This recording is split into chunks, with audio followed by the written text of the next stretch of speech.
justo hace pocos días leía que cuando Rosas pierde la batalla de Caseros, bueno, vuelve de la campaña a la ciudad y busca refugio británico, y ya todos saben el destino, barco, Inglaterra hasta el final.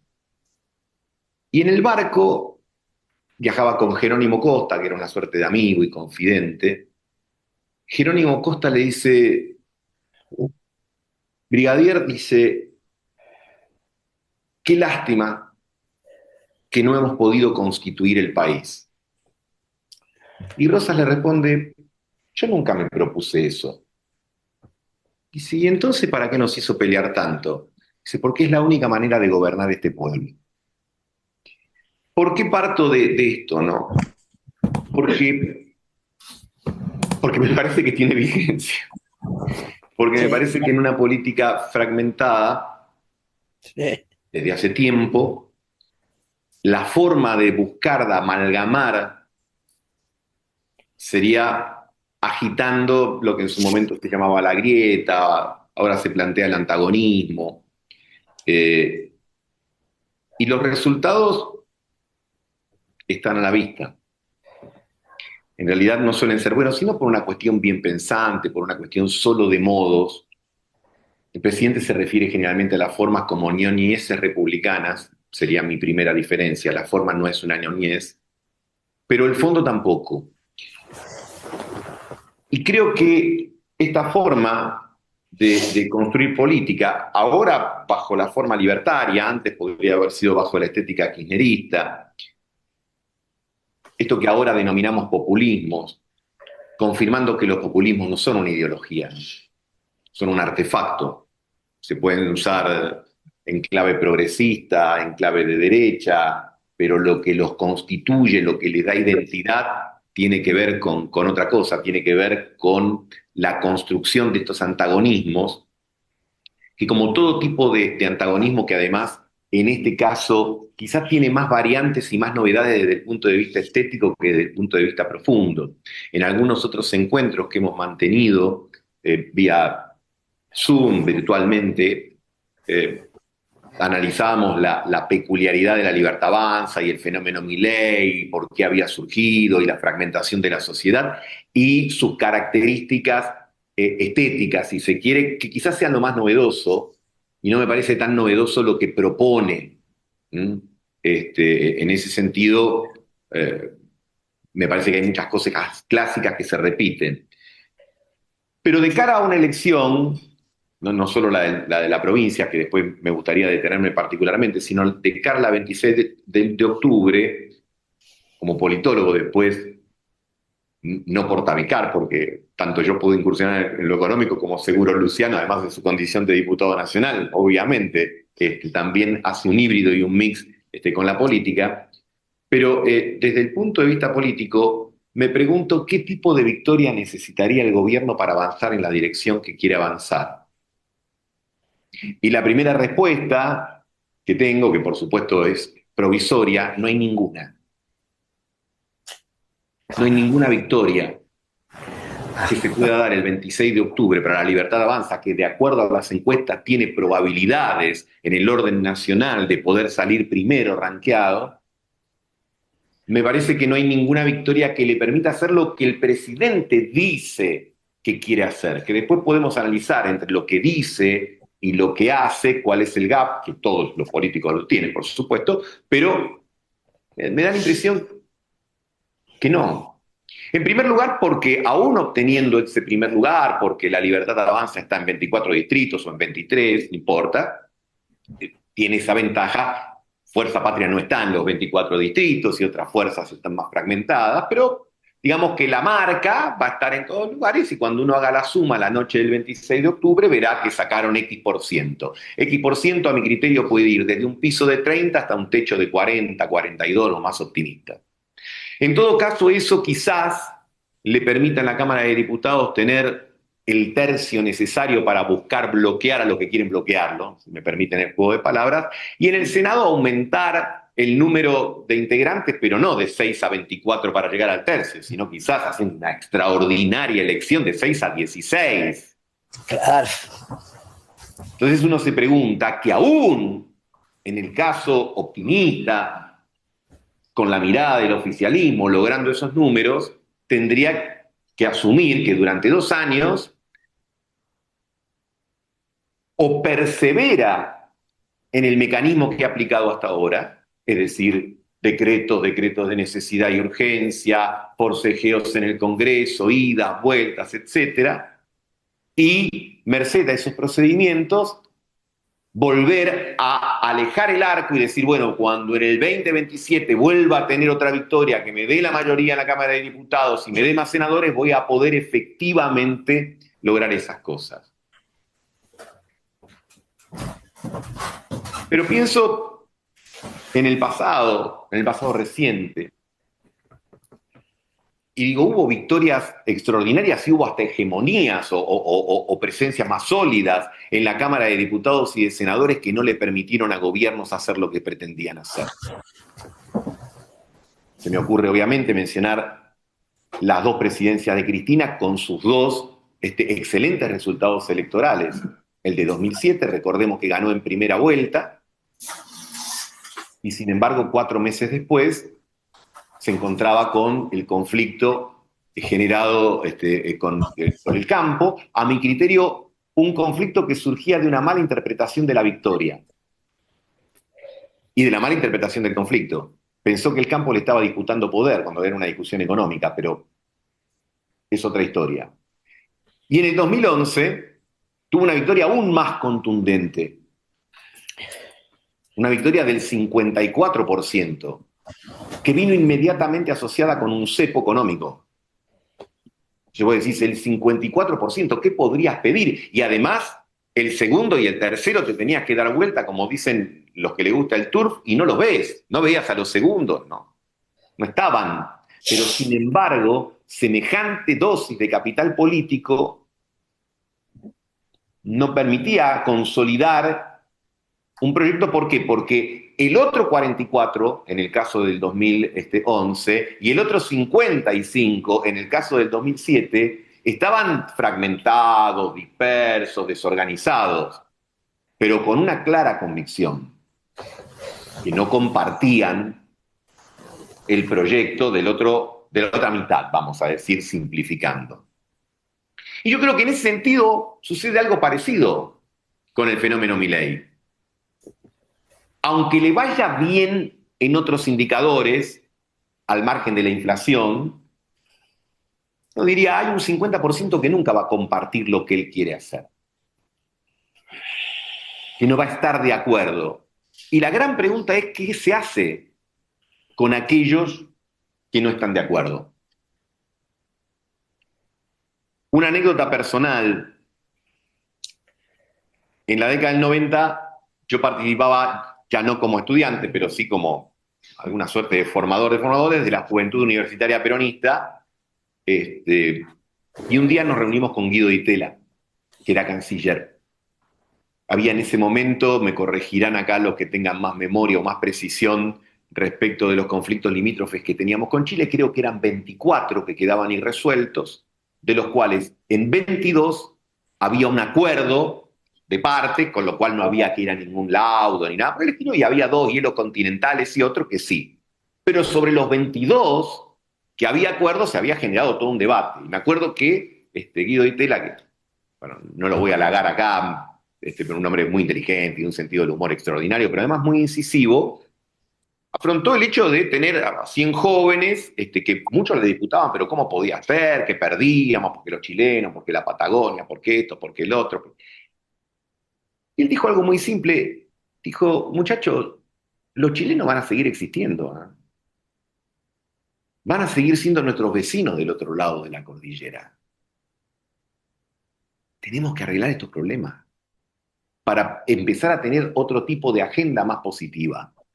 Entonces, yo me quedo con esa idea tan simple, trivial, casi que parece una cuestión de ofensa al sentido común, para decir, el otro existe, va a seguir existiendo, Entonces, este tema de pretender establecer o marcar un modelo de características determinadas que parece que finalmente se va a terminar convirtiendo en algo que todo el mundo va a suscribir, sencillamente la historia reciente de la Argentina y la no reciente demuestran que no es factible.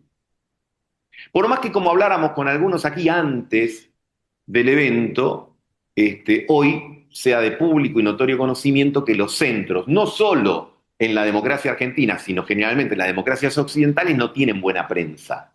Decir que uno es de centro, que tiene determinadas pautas moderadas, que busca la forma de convivir o hacer convivir república y democracia, ese estrés teórico, pero también real y natural, de una forma más o menos virtuosa y establecer acuerdos, te miran y te dicen, está buenísimo, pero no te voto ni a patadas, digamos, o te dejo en un lugar marginal. Ahora, entonces, ¿cuál es la respuesta si no es esa? ¿El 50%, el 60%, 140 diputados, 50 senadores? No, no hay forma. Por eso, haciendo una aclaración de perogrullo, ¿no? No solo como politólogo, como demócrata, se me ocurre que una elección es un hecho sustantivo en la democracia. Sin embargo, creo que a veces se ponen demasiadas expectativas en el resultado de una elección. Entonces, cuando yo escucho, bueno, de esta elección, siempre de cada elección depende el alfa, el omega, el futuro del país, etcétera, etcétera, etcétera. Y ya uno cuando escucha eso, dice, vamos a bajarle el precio a todo esto. Pero en la narrativa del oficialismo de turno, ahora voy a hablar de la libertad avanza, pero de otros oficialismos pasa lo mismo, te dice, no, la libertad arrastra, el riesgo país baja, vienen los capitales y el cuentito sigue hasta que llegamos al desarrollo y en más o menos 30 o 35 años somos Irlanda, Suecia, no sé, lo que el presidente entienda que es el modelo de turno y qué sé yo, todas esas cosas. La verdad creo que ya todos estamos grandes para pensar que eso va a pasar de esa manera. ¿No? Honestamente, por lo menos eso. Obviamente, mi punto de vista, después siempre hay intercambios y seguramente surgirán cosas más interesantes, pero me parece que no va a suceder eso. Lo mismo que lo que plantean siempre, bueno, esta es la última elección del kirchnerismo. Ya está, ya se van, ya con esto desaparecen, están. Que me parece una mirada frívola, porque independientemente de que se llame kirchnerismo, que se llame de la manera que se llame, siempre va a haber un sector del país que no va a compartir determinados lineamientos, sea quien fuera el líder de turno. A veces me toca por el trabajo reunirme con inversores que me preguntan, ¿y Cristina y el kirchnerismo? Y digo, no, sean más inteligentes en la pregunta. No es esa la pregunta. No pasa por ahí. Cristina puede estar como está ahora en una situación de detención y el día de mañana, no sé, en una condición alejada, en otro planeta, etcétera, y sin embargo nuestros problemas van a seguir existiendo. Y a la inversa igual. Entonces, ¿qué esperamos de las elecciones y qué pretende este proceso político que por un lado no carece a mi criterio de elementos que haya que poner en valor? Yo rescato por parte del presidente, vamos a decirlo así, el empaque inicial que yo veía con ojos, si se quiere, menos optimistas. Cuando alguien me decía, vamos a bajar el déficit en un año, decían, el déficit primario, me refiero de 5 puntos a cero, la verdad que yo estaba en el club de decir, no, eso no se puede. No se puede. 5 puntos en un año no se puede. Y hubo una voluntad enorme y lo logró en menos tiempo. Y yo digo, epa, y hasta diría que soy condescendiente a decir que ese ajuste que tiene características muy particulares y probablemente muy dolorosas, porque ya sabemos que viene en buena parte de los saberes jubilatorios y después de la obra pública y todo, uno dice, bueno, en el arranque y queriendo dar un mensaje político y queriendo cortar un fenómeno hiperinflacionario en vista, nadie hace un ajuste en una reunión de consorcio. Nadie hace un ajuste diciendo, che, ¿vos cuánto ponés? ¿A vos con cuánto te anoto? ¿Qué te saco? No, arrancás, bárbaro. Con eso arrancás y está bien y es un mérito que yo le reconozco a la voluntad fiscal del presidente. Ahora, la calidad fiscal de eso no puede ser siempre la misma. Entonces, es pregunta, por supuesto, porque ojalá me gustaría tener respuestas para el pasado, pero todavía no tengo un montón para el futuro, digo, pero todavía no tengo un montón de respuestas para el pasado. Ahora digo, ¿está en la imaginación del presidente que se puede perseverar en un ajuste que viva permanentemente postergando jubilados o un ajuste que elimine para siempre la obra pública del horizonte de la Argentina? ¿Cómo verán los sectores que tienen que enterrar inversiones en el país pensando que nunca más va a haber un peso para hacer rutas, autopistas, puertos, establecer? Ya no se me ocurre.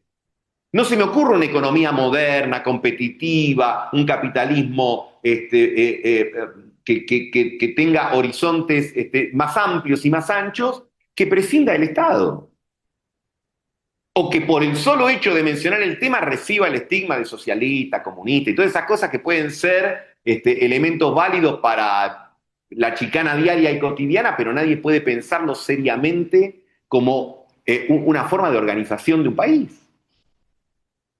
Y a la vez, no puedo dejar de resistirme a la idea pendular de que tengamos que pasar de un estado fofo, de un estado que se denominaba presente y que su presencia parecía ser el sinónimo de engorde, de cantidad de empleados en los ministerios o de regulaciones absurdas, a pasar a un estado ausente.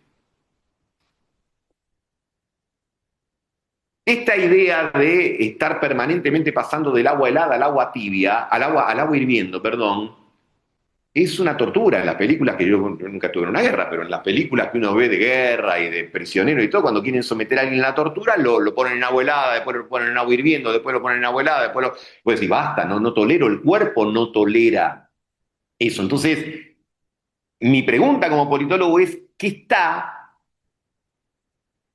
en la cabeza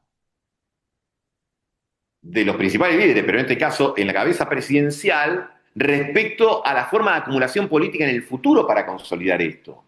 Seguir apostando al antagonismo, al enfrentamiento, a la idea de que cualquier tipo de negociación es sinónimo de traición. Bueno, si es eso, entonces el futuro no da mucho lugar para ser optimista. Y quiero ser justo en esto, no es que estoy poniendo esta forma de pensar, creo que lo dije, pero lo quiero aclarar, no la estoy poniendo únicamente en la cabeza del presidente. Porque para bailar el tango hacen falta dos y siempre hay en la Argentina quienes se prenden fácilmente a eso, porque inmediatamente también les permite acumular.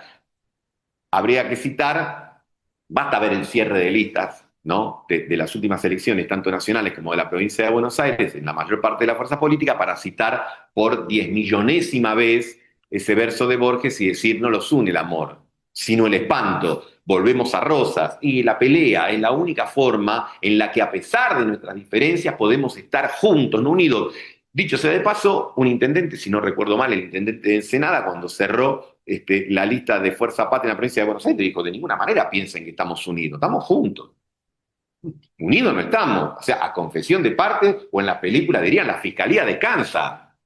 No había que hacer un proceso de investigación para darnos cuenta que en eso que antes llamábamos coaliciones había gente que no estaba. Ustedes lo dicen directamente, mira, nos unimos con esto, pero nosotros tenemos grandes diferencias. Bueno, entonces, ¿qué hacemos con la fragmentación política? El bicoalicionalismo, como algunos politólogos llamaban, y algunos también se contagia con eso, en la época, digamos, de Juntos por el Cambio y el Frente para la Victoria, ya uno se olvida de tantas marcas de fantasía, digamos, bueno, organizó la vida política aparentemente de una manera más racional y uno miraba lo muy macro y decía, mira qué bárbaro, gana uno, gana el otro, hay cambio de mandatos y no parece haber nada traumático, pero no podían resolver el problema del estancamiento ni de la inflación.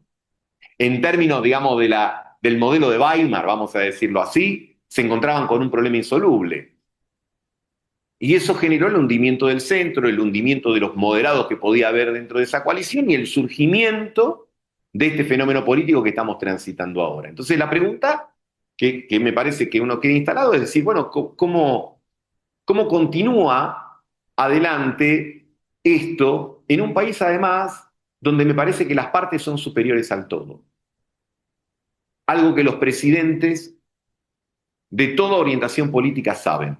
Son conscientes de su debilidad y por lo tanto sobreactúan una fuerza que en el fondo no tienen. En medio de la Segunda Guerra Mundial, cuando De Gaulle estaba exiliado en Londres y era él con un grupúsculo menor de franceses, porque lo de la resistencia francesa, perdón, el aviso parroquial, fue un invento de la película Casablanca y de todo lo que vino después.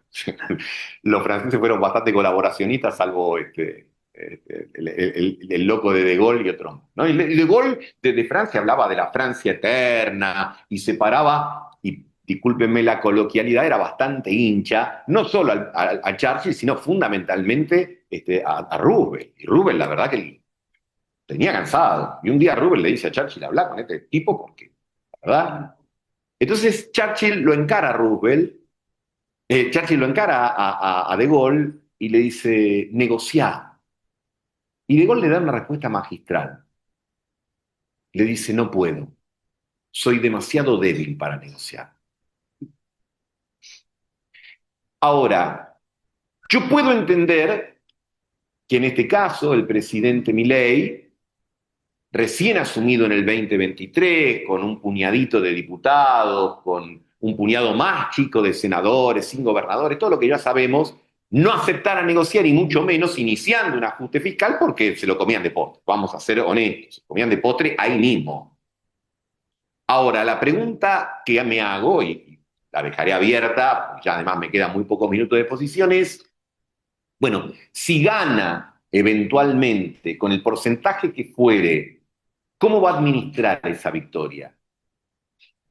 Asumiendo que entonces al ser más fuerte tiene más margen al menos para atender algunos puentes, o haciendo lo que regularmente hicieron los presidentes, que partiendo de una situación de debilidad, porque a mí me gusta comparar el inicio de Milei con el inicio de Kirchner, para marcar cómo las cosas saltan por las ideologías. Los dos arrancaron desde una debilidad infinita, los dos castigaron a las castas de su momento, que tenían mucho más, vamos a decir así, mucho más marquesina que poder. Kirchner agarró a la corte menemista, a los militares de los derechos humanos que ya tenían edades provectas y todo eso, y los empezó a sacudir, juntó apoyo de la opinión pública, tuvo éxitos electorales, y con esa victoria,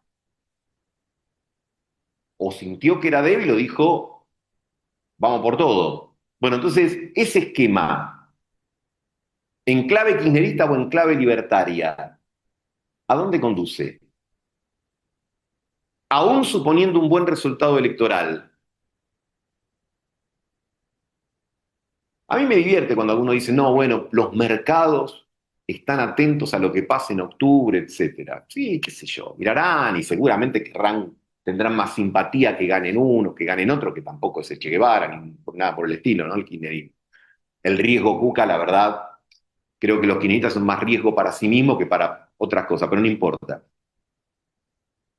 Yo creo que hoy uno mira otras cosas. Yo creo que hay agentes de mercados que miran otras cosas. Esa pelota que es fácil se la voy a dejar a él. Yo digo, miran los números de un país que el año que viene tiene que pagar 20.000, de acuerdo como quieras contar, lo que es en dólares, lo intersector público, y que el otro año tiene que pagar otro 20 y pico de mil, y todo eso. Muchachos, ¿cómo van a hacer?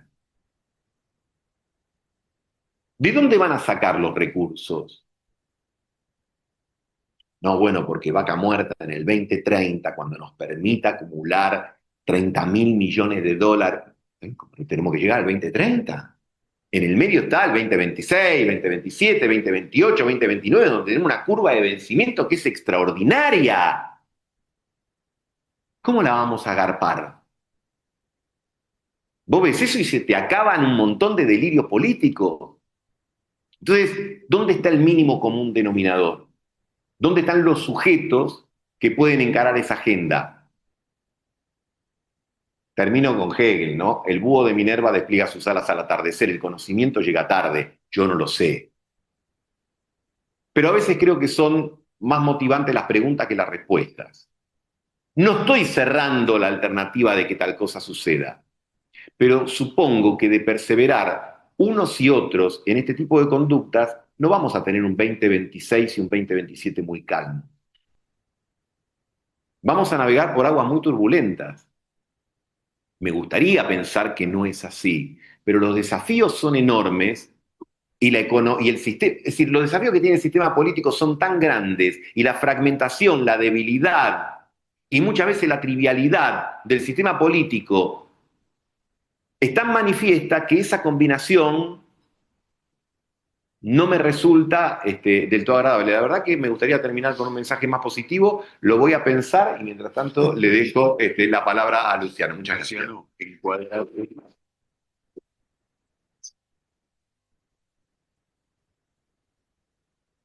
Vamos a poner la cámara acá. Bueno, se le fue la mano dejar la vara alta, fijaste la vara alta y muchas coincidencias, sobre todo en el plano de la política, que ahora voy a tocar. Primero, muchas gracias al Círculo Italiano, a todos por venir, la verdad que es un placer estar acá, con tantos amigos que veo acá, figuras ilustres de la política argentina y de la sociedad. Me planteé como objetivo para esta breve charla describirles cómo creo yo que va a llegar la economía a las elecciones e ir un paso más allá con algunas reflexiones de por qué pasa y lo que nos pasa y lo que puede pasar hacia adelante. La economía venía desacelerándose desde principios de año, mientras el gobierno todavía festejaba las tasas chinas y, digamos, hacía un gran elogio y uso de distintas metáforas para festejar el récord mundial de expansión económica, la economía ya empezaba a desacelerarse, ¿no? Y sobre esa desaceleración, que al principio era menos clara e incluso menos consensuada por los analistas, yo empecé a preguntarme, a hacer reflexiones de por qué empezaba a frenarse la economía, ¿no? Entonces, bueno, una respuesta elemental era la tasa de inversión no creció, la tasa de creación de empleo no creció, por tanto los salarios no crecen, el consumo no crece y la economía empieza a frenarse. Pero es una respuesta bastante operativa, digamos, ¿no? Entonces, digamos, ¿por qué crecen las economías, digamos, ¿no? ¿Y qué está pasando con esta economía? Entonces, eh, lo que hice fue básicamente un ejercicio que algunos que están acá me escucharon en una charla que hace poco tuve en el CARI, básicamente comparar con este proceso de reformas con el anterior que tuvimos similar a de esta profundidad y esta orientación clara, que fue la de Menem Cavallo, digamos, ¿no? Y lo hago no como un ejercicio ni, digamos, de exaltación de aquello, ni de menoscabo de esto, sino básicamente como dos experiencias de reformas económicas, pro mercado, liberación, ajuste fiscal, estructural, externo, estabilización a la salida de experimentos fallidos macroeconómicos, y empiezo a ver las comparaciones de fondo más allá de las macroeconómicas.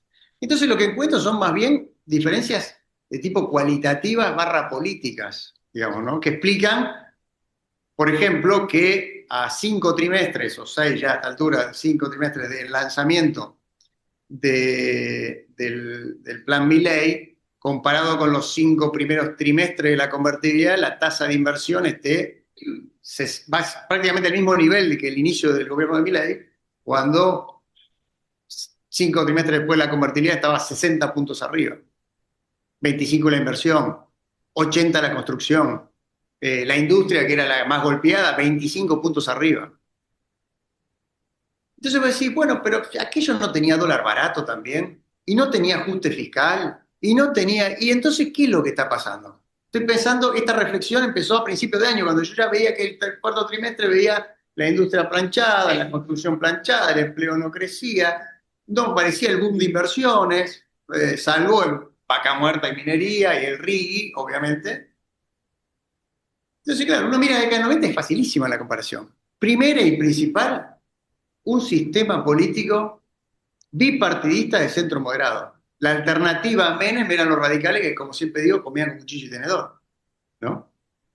Que además habían colaborado antes del inicio del gobierno de Menem con las reformas legales más importantes del gobierno de Menem, que fueron la reforma del Estado, las privatizaciones, la ley de emergencia, estos dos o tres leyes, por acá lo veo a Facundo sobre Lastra, y se debe recordar. ¿Qué fue? Yo diría, voy a ser elogioso del radicalismo. Está bien, obviamente fue parte de un pacto fiscal de transición, lo sabemos, pero se cumplió con esa palabra y se le votaron leyes a un gobierno en minoría, digamos, ¿no? Después Menem gobernó con mayoría, cosa que no va a pasar en los 4 años de Milei, ni aún ganando las próximas elecciones. Después voy a tratar de volver a eso. Entonces, esa primera diferencia. Segundo, el consenso de Washington versus Trump. Digo, voy a lo político. Ese bipartidismo de centro moderado versus esta fragmentación entre extremos, que es, como decía muy bien Gustavo recién, es extremo, pero es fragmentación también. Porque vamos a ver de estas elecciones el sistema político que tenemos. No nos olvidemos, me meto en tu terreno por un momento, que el dato político de los sistemas electorales actuales es cierto que muchas veces caracteriza por la llegada de gobiernos de extrema derecha, sobre todo en Europa, digamos que miramos mucho nosotros, nos reflejamos, porque, bueno, tiene el problema migratorio, el fenómeno nacionalista, etc. Pero el dato central de casi todos los sistemas políticos, quizás con la excepción de Estados Unidos, que tiene esos dos sistemas de partidos muy fuertes, es la fragmentación más que, y sobre todo la descomposición de los partidos tradicionales, ni hablar en Latinoamérica, más que solamente una bipolaridad entre extremos. Después puede llegar a un extremo, que yo cito Chile, ya me salgo. Cuatro frentes, uno centro-izquierda, centro-derecha, extrema izquierda, extrema derecha. Y llegan al balotaje los dos extremos. Después la extrema izquierda en Chile, después se modera, pero no importa, pero eso es básicamente lo que pasó. Pero el dato es la fragmentación. Y creo que hay que empezar a mirar a lo que pasó en Bolivia, porque lo que pasó en Bolivia, de alguna forma, es la primera elección latinoamericana que agarró el libro de los ingenieros del CAE y lo tiramos a la basura. Porque llegan dos fuerzas de centro, una centro-derecha y otra derecha moderada. ¿Y dónde está la centro-izquierda extrema? No llegó. Lo que hubo fue fragmentación. Y de casualidad esa fragmentación se colaron dos tipos que más o menos, o dos espacios que son más de derecha que de izquierda antagónica, izquierda y derecha antagónica. Cierro ahí. Digo, en esta fragmentación, en este combate ideológico entre los extremos, la construcción es muy complicada, sobre todo la confianza inversora. Consenso de Washington, digo, versus Trump como alternativa. El consenso de Washington era no solo las reformas, las privatizaciones, las políticas monetarias, sino la inversión extranjera directa, la globalización como filosofía de orden mundial, donde las inversiones fluían a los países más competitivos, etc. Ahora tenemos nearshoring, friendshoring, nos tiramos con misiles entre los aliados comerciales, subo 50% de los aranceles. Otra política totalmente distinta, otra geopolítica totalmente distinta. Las reformas estructurales de Menem, los que peinamos canas nos acordamos, no había acceso norte, no había teléfonos, no había teléfono literal, no había teléfono a cable, pasamos al Movicom. Digamos, o sea, la modernización que se generó por las reformas, por el régimen de pensión y un montón de cosas, no compara con las regulaciones homeopáticas de mi amigo Federico Turcenet, que es un batallador contra privilegios y gastas, pero que no mueve el amperímetro de la macro, relativo a los esfuerzos que hay que hacer para mejorar la productividad total de esta economía, que es una productividad que viene destruida desde hace 20 años. Podría seguir con las diferencias. La estructura impositiva. Hoy hay casi 5 puntos más de impuestos distorsivos que había en la década del 90. Ingreso bruto, cheque, retención. Entonces, había 3 y pico, ahora hay 8 y pico. En términos del producto de impuestos distorsivos, que eso carga sobre los exportadores. Entonces, esas diferencias estructurales son las que explican por qué no hubo un boom de inversiones a pesar del giro pro mercado y pro inversor y pro empresa que tiene este gobierno, característico de los gobiernos de corte liberal de los 90, que sí generan esos efectos de confianza. Y la economía se empezó a llevar. Entonces, a desacelerar. Esos fueron los factores que yo veo son estructurales y que el gobierno, la clase política, o vaya a saber, o todos, en algún momento tenemos que preguntar cómo solucionamos. Estos son factores estructurales que son muy complicados. Después aparecieron factores coyunturales. El cambio de régimen monetario, salimos de la tablita cambiaria, fuimos a una flotación, como el gobierno quería flotación, tuvo que que flotara mucho para arriba, subió la tasa de interés, eso colaboró con la recesión, con la desaceleración. Segundo trimestre fue, la economía está planchada, por ahí sube, minería y energía suben y alguna otra, pero en promedio la economía está planchada, tercer trimestre la economía va a caer. O sea que va a llegar octubre en caída. Y este es un dato político no menor, digamos, ¿no? A diferencia de Macri, que llega a las elecciones en 2017 con una confianza al consumidor, que es ese índice que miramos todos para ver, anticipar las elecciones, al mismo nivel que ahora, pero más bien en subida, este está al mismo nivel, pero en bajada, de Milei. La economía crecía, los salarios para arriba, boom de crédito, plan platita, tapar los jubilados, eso Macri, porque agarró los créditos de la ANSES y le dio a los jubilados. Y este llega con una economía en caída, y no solo en caída, en crisis. Y ahora voy un paso más. Primero, la desaceleración por factores estructurales, digo yo, geopolíticos, políticos, etcétera, ¿no? Si ustedes quieren, el riesgo argentino, no solo el riesgo Cuca, el riesgo argentino que implica todo esto. Segundo, los factores coyunturales. Tercero, la crisis. ¿Cómo entramos en una crisis y generamos una tormenta en un vaso de agua? Bueno, yo diría hay básicamente dos cosas que lo explican, que para mí son los dos talones de Aquiles de este gobierno. Uno, lo que comentaba Gustavo, la estrategia política, digamos, ¿no? Y el segundo, la política monetaria. Ahora voy a explicar por qué. Y las dos tienen que ver con una razón, que es la ideología del presidente. El presidente no cree en los consensos políticos, en la construcción de diálogo, en que gobernar es crear mayorías, porque básicamente él es un outsider que viene a combatir todo eso, con los cuales tiene que dialogar. Y no cree en la política monetaria convencional, como puede tener Colombia, Perú, Chile, Banco Central Europeo, el que sea, porque básicamente vino para cerrar el Banco Central, no para refundarlo. En todo caso, para fundirlo, no sé si para fundirlo, pues lo terminó capitalizando, pero para cerrarlo, porque en el fondo descree de la herramienta de la política monetaria como instrumento en honor a su, digamos, pelea con Keynes, que Keynes era más de la política fiscal y la monetaria, pero, digamos, en honor a esta idea de la fatal arrogancia, que un policymaker no puede conocer más que el resto de la sociedad. Entonces, hace un año o menos, en una reunión de banqueros centrales, él dijo que hacer inflation targeting era, no dijo inmoral, pero casi. Digamos, era una cosa que era una chantada. Adelante de todo tipo que hacen inflation targeting, que estaban sentados ahí. Todos los banqueros centrales del mundo que estaban sentados ahí. Entonces él no cree en eso. Entonces ahí tenemos un problema ideológico.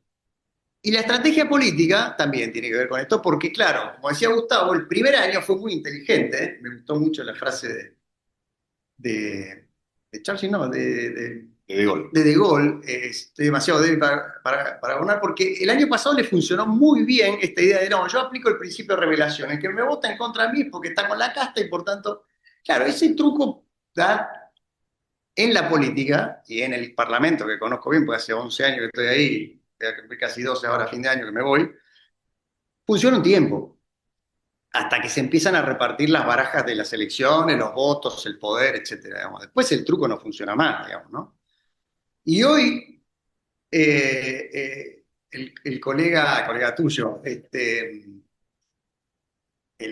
politólogo de Portugal, que se llama Andrés Malamud, puso un tuit muy bueno y dijo, hasta marzo del 2025 el gobierno tuvo 17 leyes, ganó en 16. Desde marzo de 2025 tuvo 17 leyes, perdió 16 con la misma composición de la Cámara. Entonces me decís, ¿qué pasó en el medio? Bueno, pasó que lo insultó López Murphy, que Pichetto, que se tiraba de cabeza por ser oficialismo, le dijeron, no, vos sos casta, estuviste con todo, no vas a ayudar, no queremos ni tu voto. O sea, como lo dicen los borrachos, mi plata no vale, bueno, mi voto no vale. La barra, mi voto no vale, ¿cómo puede ser? Se pelearon con los federales, se pelearon con Schiaretti, casi se pelean con Macri, no sé si no están peleados, o no puedo dar más información que esa. Y se partió la gobernabilidad. Y la mala noticia, digo yo, es que pase lo que pase, como también lo decía muy bien Gustavo, el Congreso que viene va a ser muy parecido al actual, con una salvedad quizás que el tercio de diputados para bancar los vetos va a estar asegurado, va a estar mucho más firme que incluso que ahora. Que ahora hay que llamar a los radicales con peluca, hay que pedirle a Frigerio que baje un radical, Entonces llegamos a los 82, 83 que llegamos ahora en la última votación. O sea que ese tercio va a estar, pero no se puede construir digamos, un gobierno a base de vetos y DNU. De hecho, están por cambiar la ley de DNU en cualquier momento, que va a ser sujeto a un veto, que hay que ver si juntan los votos para ratificarlo. Así que yo creo que eso no va a cambiar, digamos, ni aunque el gobierno haga una gran elección, ¿no? Entonces, estas dos razones, la política, la estrategia política y la política económica, la política monetaria, ahora voy a hablar de eso, son las dos razones que explican la crisis. La crisis de gobernabilidad y la crisis de mercado que estamos sufriendo. Para el que no esté informado con los mercados, porque no llegó todavía al mostrador, ni al ciudadano de a pie, sino a los que miramos todo el día las pantallitas, hoy un bono de corto duración tiene una tasa de interés que paga más o menos 80% anual. Contra una inflación de 20, 25, si ustedes quieren, 60 puntos de tasa real. No hay ninguna economía del mundo que sobreviva más que 4 o 5 días debajo del agua. Bueno, no estamos bajo el agua, estamos 60 metros bajo el agua. Estamos en una crisis económica de un gobierno que venía a resolver esto. Obviamente, ¿qué dice el gobierno? Esto es riesgo PUCA, esto es riesgo... No, acá hay algo más. Y la razón es que además de la crisis de gobernabilidad que se generó, con estas 16 leyes en contra, entre ellas un rechazo, un veto, etcétera, o todas las delegaciones de decretos delegados que están volteando, que es un antecedente bastante nuevo, eso, digamos, el propio Congreso, le agregó una crisis de la política monetaria. Que no voy a entrar en tecnicismo, pero tiene que ver con una decisión de cancelar unas letras que tenían los bancos, eso generó un descalabro. Básicamente hizo todo lo contrario de lo que dice Milei. Milei dice, nosotros vamos a congelar la cantidad de dinero. Incluso dice, la inflación tiene que bajar porque nosotros congelamos la cantidad de dinero. Cuando uno mira la cantidad de dinero, se duplicó en el último año. Pero él habla de la base, de lo que llaman los economistas en Argentina, porque no es un concepto argentino, se llama la base monetaria amplia, que es el dinero que circula más el que tiene frisado el Banco Central y por tanto son pesos que no están, digamos, que son las famosas deudas, LEFI, LECAP, pónganle el nombre que quieran. Cuando esa deuda, que son títulos que tiene el central o lo que sea, se hace peso, eso es expansión monetaria bajo todos los manuales de macroeconomía. Acá no, acá congelamos la cantidad de dinero, que es el que realmente circula, el crocante, más esos títulos y decimos, esa es la cantidad de dinero. Como yo congelé esa cantidad de dinero, que hago nota al pie, subió esa base monetaria amplia por 13 billones de pesos aproximadamente cuando le transfirieron utilidades del Banco Central al Tesoro, como hacía el kirchnerismo con el Banco Central. Se llama señoriaje, que Milei se ha encargado muchas veces de fenestrar como inmoral el señoriaje, pero bueno, se hizo, no importa. Pero ni siquiera la base monetaria amplia está congelada. Pero la base monetaria, la real, la que cuenta, se duplicó en el último año. Y se duplicó, entre otras cosas, para pagar deuda del gobierno. Lo que el gobierno llama punto Anker, el honor a la consultora de Caputo. Pero en realidad lo que se hace es cuando los bancos o los mercados no renuevan el 100% de la deuda, se paga con pesos. Con pesos que salen del Banco Central. Y eso.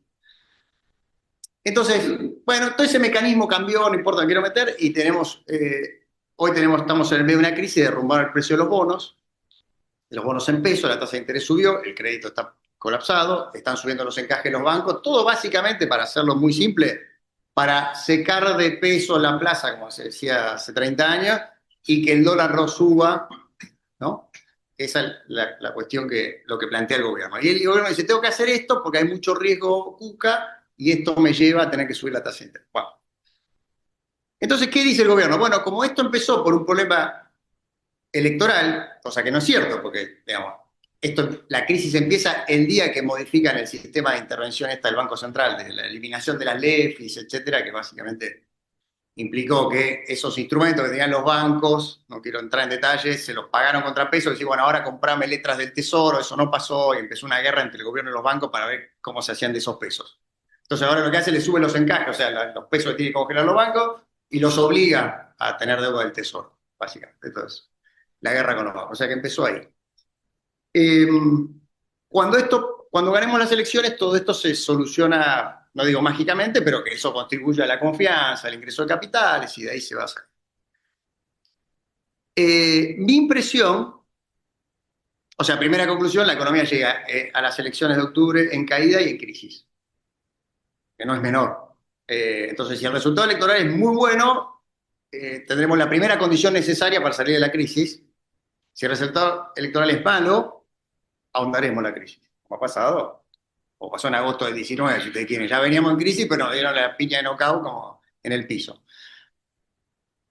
Eh, ¿Qué creo yo? Creo yo que en el escenario base el gobierno va a tener que replantear estas dos estrategias si no quiere terminar en una crisis más profunda. Quiero decir, la estrategia política, de ver cómo amplía su base de sustentación en el Congreso, y tiene que replantear absolutamente la política monetaria y cambiaria. ¿Qué implica en la práctica esto? Bueno, lo primero es un cambio de, digamos, ya diría, de estrategia de negociación, de actores o lo que sea. Digamos, ¿no? Algunos llaman recambio de gabinete o bueno, una estrategia, digamos, de mayor diálogo con el resto de las fuerzas políticas. ¿Lo puede lograr o no? Voy un segundo a eso, después vuelvo a lo económico. Cuando yo miro los números así del Congreso que viene, es un Congreso muy parecido en términos de, digamos, la Libertad Avanza, más el PRO, más aliados, van a tener alrededor de 100 diputados, entre 100 y 110 diputados, casi el mismo número que tenía Macri en el 2017, 17-19, 110 diputados, y tuvimos 2 años prácticamente cerrado el Congreso porque no juntamos mayoría, después que tuvimos la crisis, que la nuestra fue más económica que política, pero también fue política. Y veo del otro lado a una oposición dura, alrededor de 90, 95 miembros, que se unió por la patria, o como se llame Fuerza Patria ahora, y una oposición blanda, pero oposición al fin, que va a ser la Liga de Gobernadores de estos 5 gobernadores nuevos, que va a estar un bloque que yo imagino entre 20 y 25 diputados, que va a apoyar, pero que se va a parar ante el gobierno como un bloque opositor, no como un bloque aliado, como hizo el PRO. ¿Por qué? Una sencilla razón que es política, porque quiere ser alternativa en el 27 y porque ve en, en esta licuadora que se está generando entre el extremo kirchnerista, si ustedes quieren, y esto, y el extremo libertario, que también agita a la sociedad, puede haber espacio para algo intermedio. Puede ser un sueño, pues, pero se están preparando para eso. Entonces, veo una posición igual de organizada, más que organizada que lo que está ahora, que hasta ahora solo había, digamos, cuentapropistas tratando de reelegir en gran medida, en buena medida, ahí en el, digamos, y después una oposición más dura, que fue la que explica por qué al principio tuvo consensos y después no. ¿Qué creo yo que puede pasar después de las elecciones? Y con esto cierro, me quedan 5 minutos.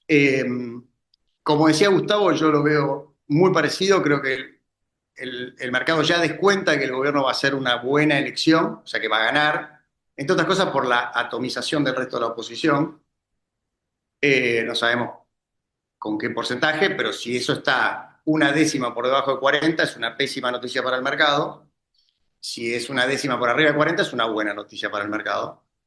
Eh, También va a depender mucho cuánto saque el kirchnerismo, o sea, Fuerza Patria. Si Fuerza Patria está cerca de los 35 puntos o arriba, es una mala noticia para el mercado, porque se parece a la elección que hizo con Macri.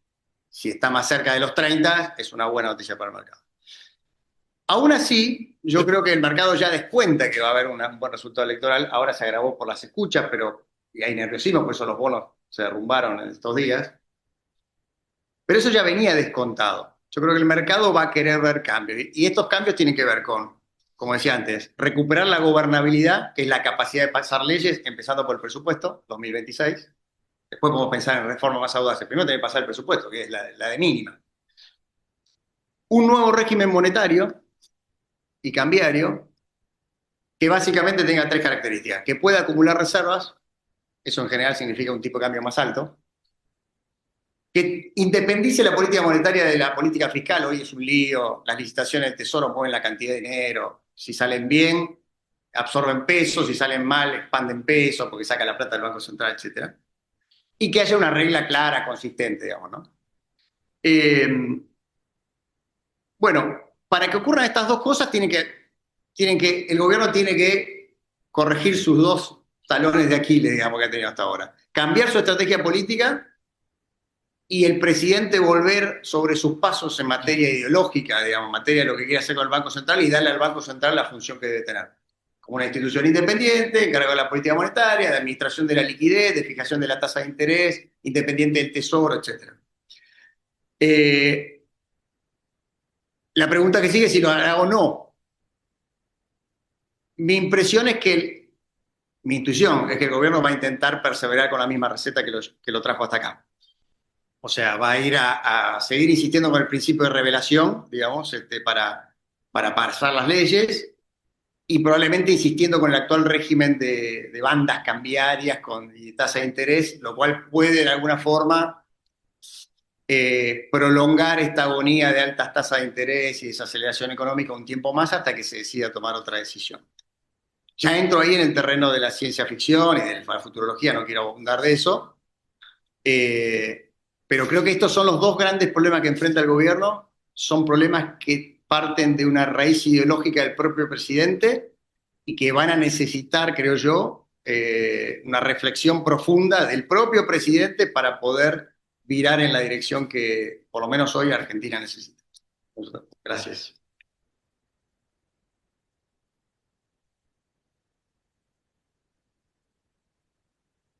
Igual, sigan, abrimos la lista.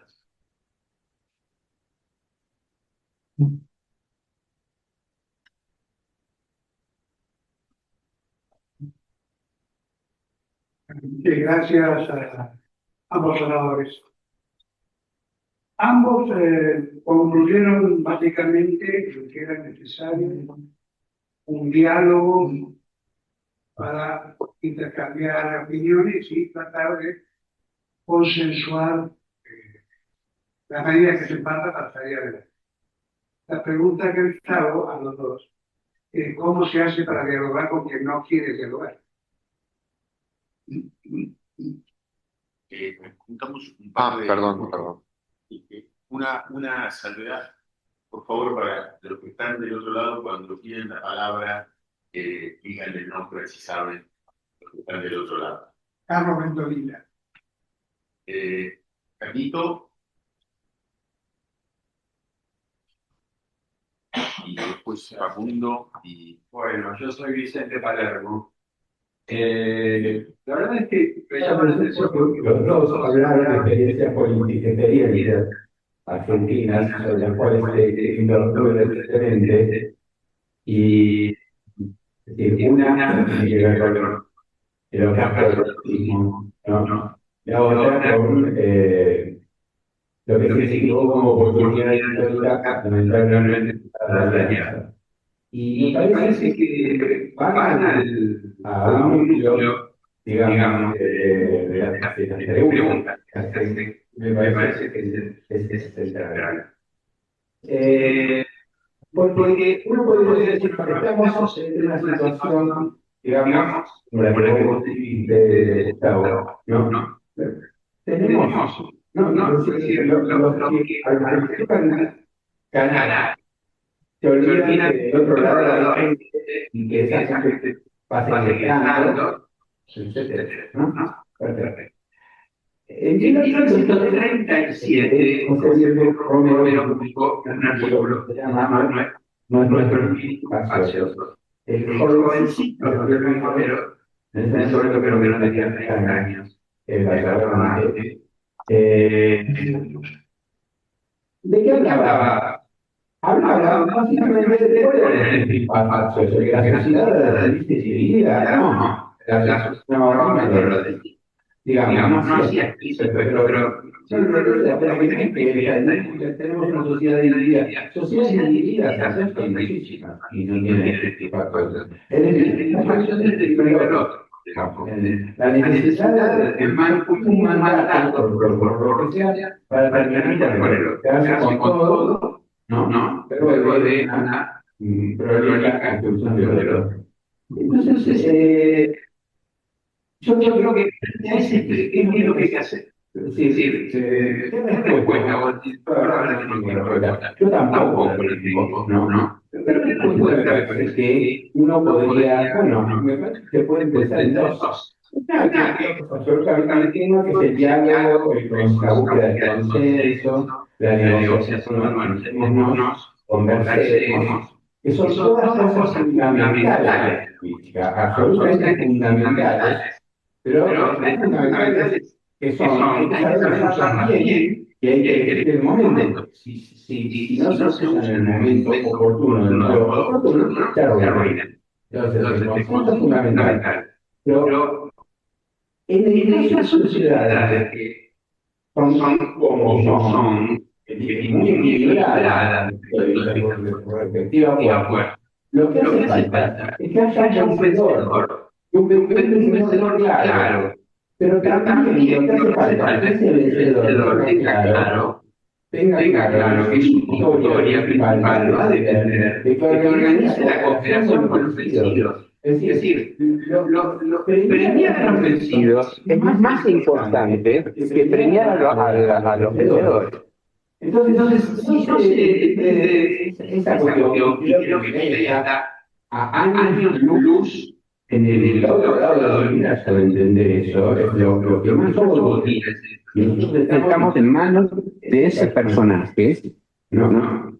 Porque es así, lamentablemente, y él cree como toda idea totalitaria de la política, Miguel tiene una idea totalitaria de la política, a mi juicio, como todo totalitario. No digo que la libertad avanza sea un totalitarismo, pero digo que la idea totalitaria no es, bueno, para todos los puntos en cuanto a su valor central, pero todos tienen como todo tiene común. El coraje no es la voluntad.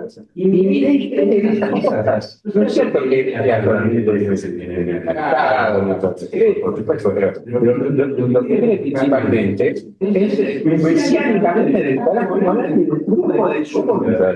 Entonces, con gente así no se puede, pero con gente, como decía Pendoleda, del otro lado, tampoco quieren dialogar, ¿no? O sea, está esperando a ver que le vaya mal, ¿no?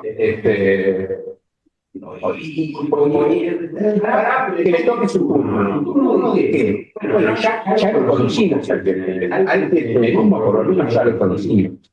Entonces, a mí me parece que es muy importante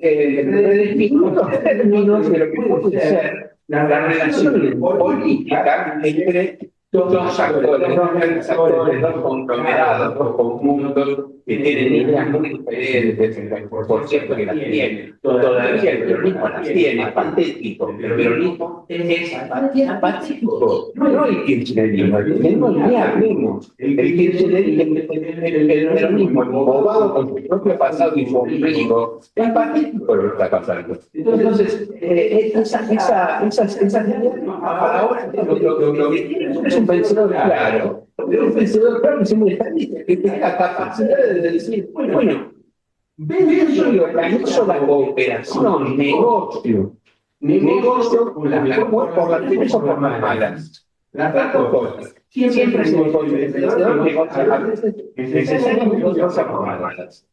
O sea, negociar por las malas, o sentarte acá y vamos a conversar. Pero mira, vos te vas a cooperar. Y si no competemos por la cabeza, pero hay la concepción, no puede ser destruir al otro, no puede ser que sí, y ahora un poco píndola, como dice, vamos a pintar de violeta a Argentina. Eso expresa todo. Para mí, mi ley es súper hay millones de cosas, demasiado. Entonces, yo creo que el acompañante de Roxas, que no me acuerdo, la verdad, no me acuerdo el nombre, el acompañante, o no le tenía a Roxas, o no le tenía a Roxas, o lo hablaba matando médicos, no sé,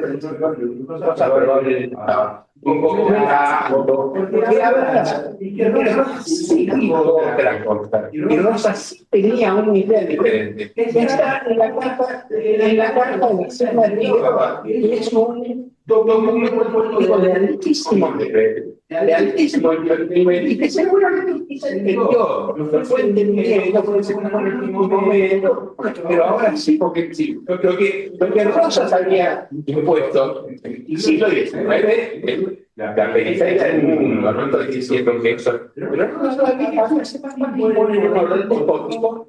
no, en el tipo como decir, bueno, ahora vamos a hacer las preguntas, bueno, ahora sí vamos a qué, vamos a qué, a llamar a los militares para el no, sí,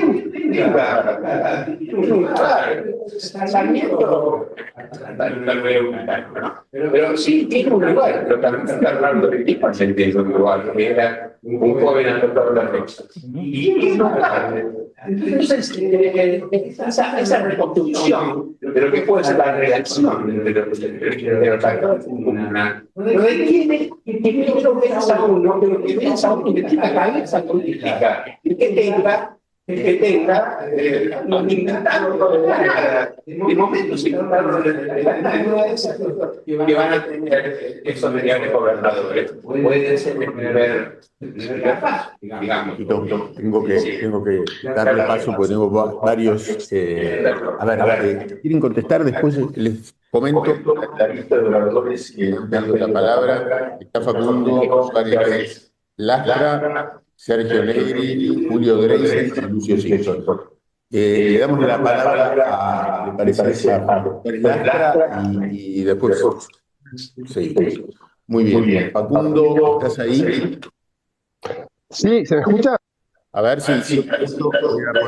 Bueno, primero saludarlos a todos y muy particularmente a los expositores a quienes conozco y he tratado y han demostrado su cordialidad y su buen sentido en esta presentación, como siempre. Un par de comentarios para hacer una pregunta. Y me tengo que hacer referencia también a lo dicho por Tito. Yo tengo la impresión de que el problema no es solo, y comparto que el problema es un problema importante, las características personales y la mirada que de la política tiene el presidente y de su rol de enviado de los cielos para transformar la Argentina en función de una mirada que él tiene, que es bastante poco compartida. Me parece que el problema mayor es que eso genera una dificultad en el diálogo, que es una opción del presidente. Digamos, yo me he cansado de ver a integrantes de lo que fue Juntos por el Cambio procurando establecer diálogos con el proyecto político para discutir acerca de cómo son los consensos, etcétera, que hay que transformar, y la verdad, ningún interés ni ningún espacio para eso por parte del gobierno. Entonces yo veo poco probable, y coincido con la mirada de Gustavo en el sentido de que es difícil que pensar que pueda tener un triunfo, al margen de que saque más votos el proyecto de Milei que el resto de la oposición tan dividida, que no presenta lista en todos lados, y que está muy mal en términos políticos.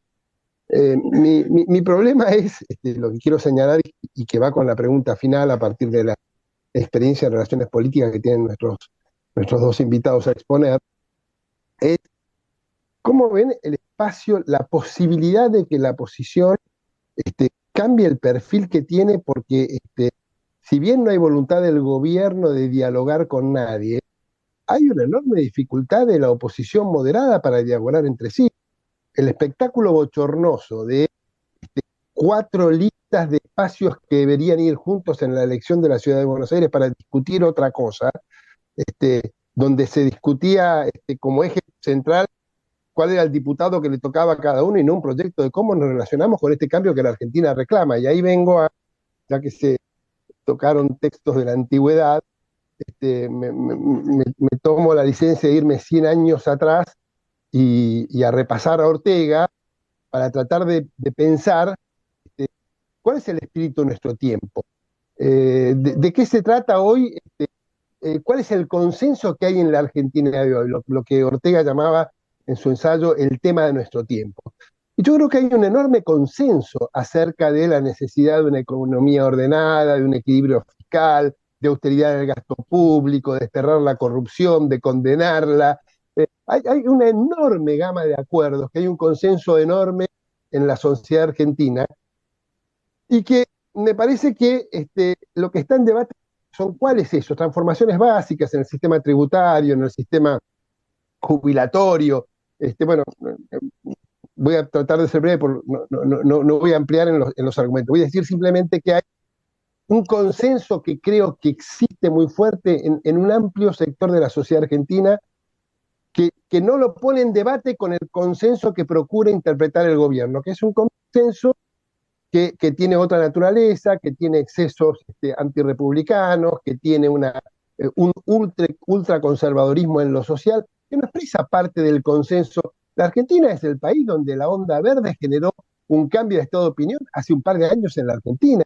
Estamos todos con el equilibrio fiscal, pero estamos todos para acompañar el esfuerzo que la Argentina requiere.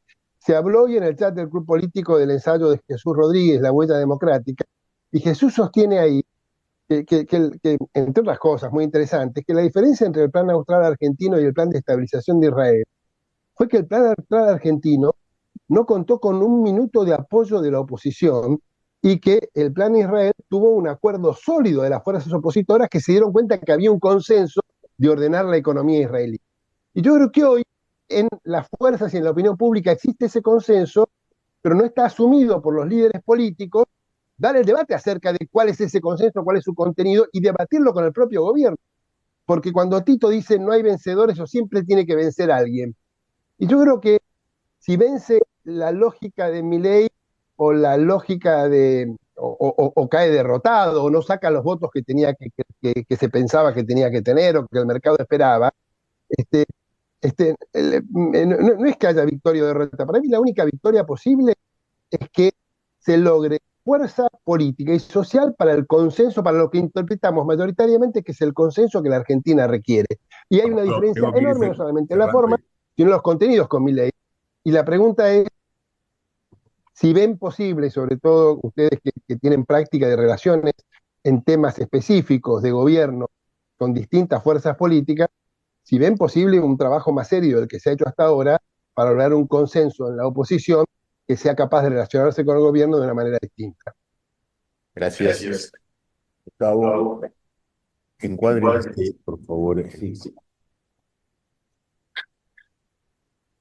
Está claro que por el volumen de las expresiones de centro en esta elección, no podemos ser demasiado mucho. Ahora, mi respuesta a la pregunta del caballero va a Carlos. Te diría que quizás sea necesario un susto. Miedo. La posibilidad cierta de que alguna variable se descontrole en un contexto donde la política claramente no tiene las herramientas, pueda llevar a que algunos recuperen la lucidez, o para plantearlo de alguna manera, práctica para decir esto nos lleva a una situación mucho más compleja de derivaciones más terribles. No sería la primera vez que en la Argentina el medio eso, a veces no. Entonces, esa podría ser una alternativa.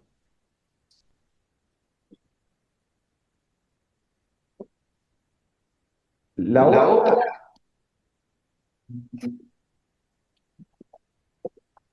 digamos, me acuerdo un poco que era lo que era jurado, que un conjunto de personas que eligió la sensatez, pero no lo veo inmediato. No es una elección, no es una elección para esta elección. La sensatez no garpa. Vamos a decirlo, no pagar. Vos pones propuestas sensatas y cambiar del otro. Ahora, eso no necesariamente quiere significar que no haya que perseverar o insistir en darle oportunidades.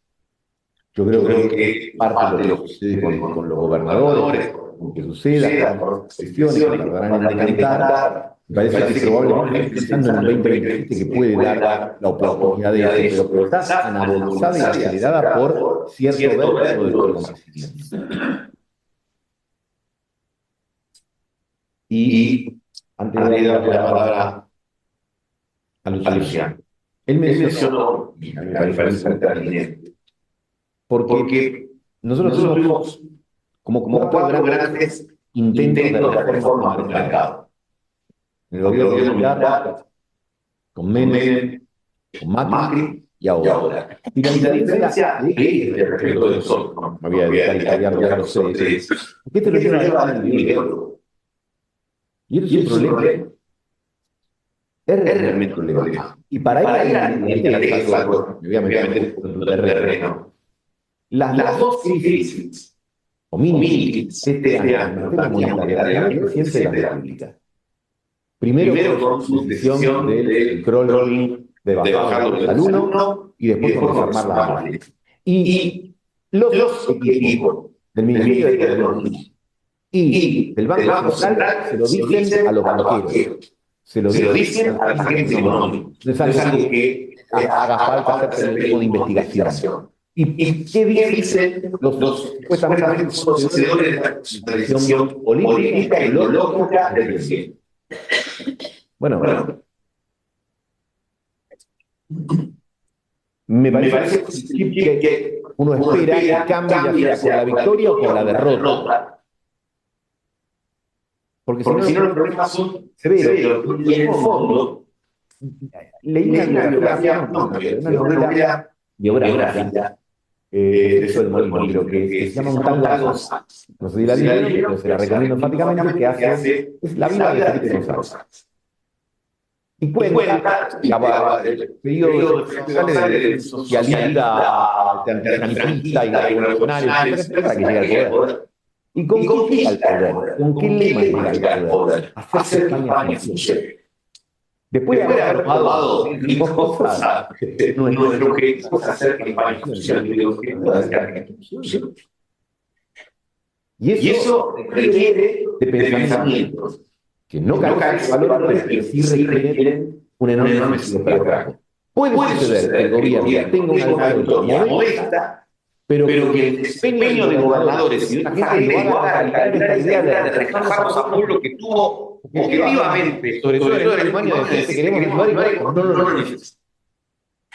Dejando el país y en una situación cómoda, aquello que tenía el colaborador. Puede ser, como dicen algunos, más cercanos al presidente, cuando uno tiene la oportunidad de hablar, y que dice, no, el presidente gana, va, no dice va por todo, lo dice va a meter la aceleradora abajo. Y dice, es un doctor privilegiado, no, va a meter a fondo a la ley de forma profesional, de forma laboral. Todos sabemos cosas. No tenemos Congreso para aprobar una ley de reforma profesional, por más bien intencionada que sea, ni de reforma laboral, ni mucho menos que la. Entonces, eso puede ir a una crisis constitucional. Bueno, entonces la forma de parar el colapso es el temor.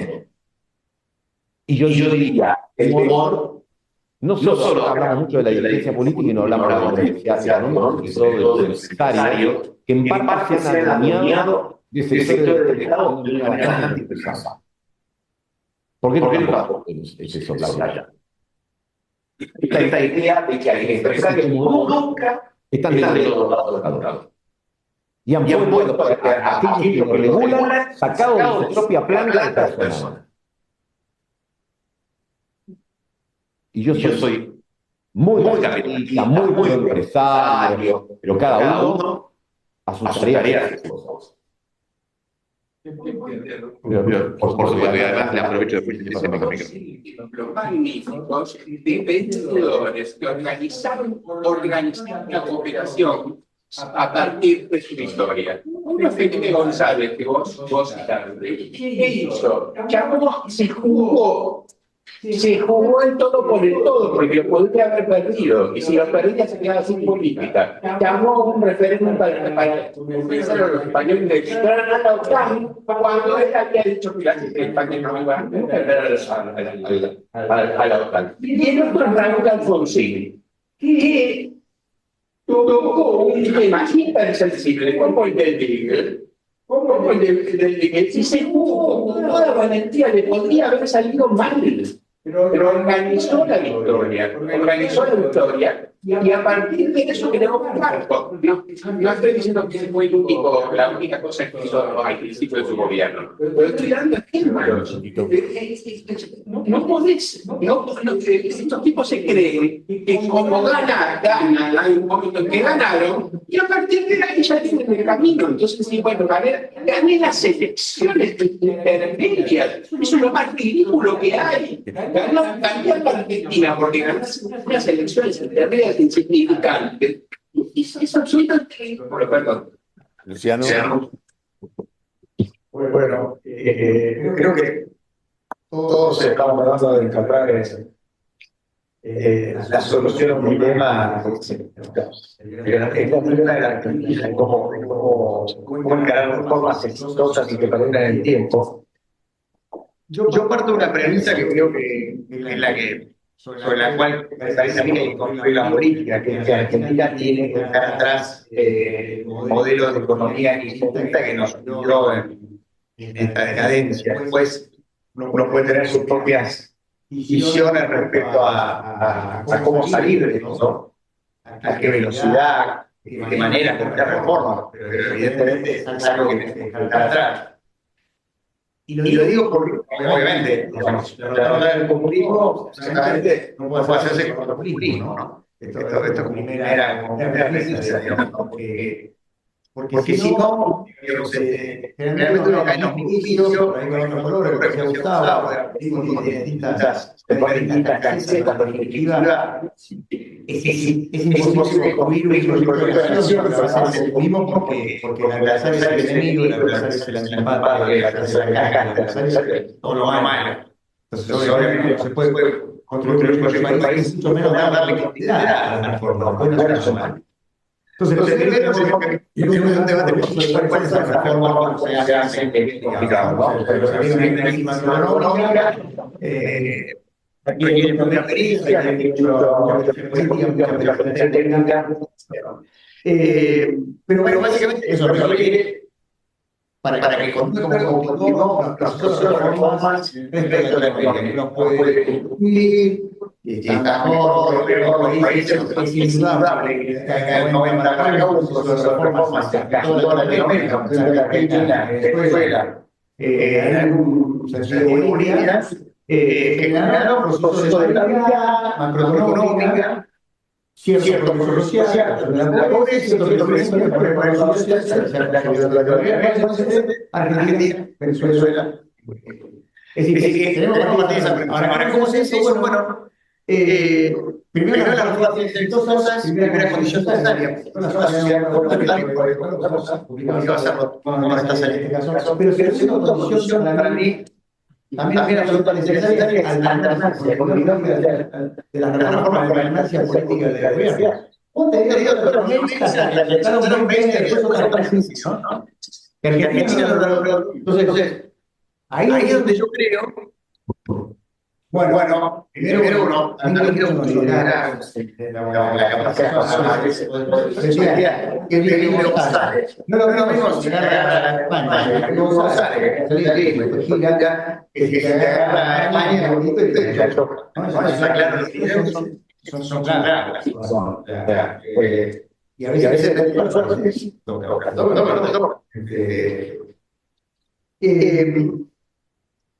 Pero, estamos donde tenemos que estabilizar la economía, una economía de inversión, la creación, todo lo que sabemos. Lo ideal sería que pueda hacer el gobierno, o que el gobierno haga una elección, fiscal, y que podamos un gobierno creador, que pueda continuar con una base sana.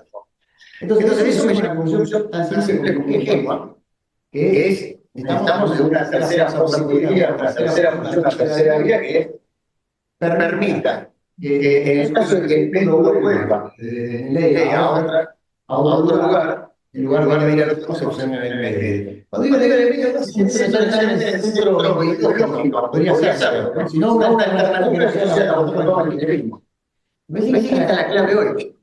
Yo el otro día, ahí, con Mariana, que fue nota de arte, hablar un poco, y dije, bueno,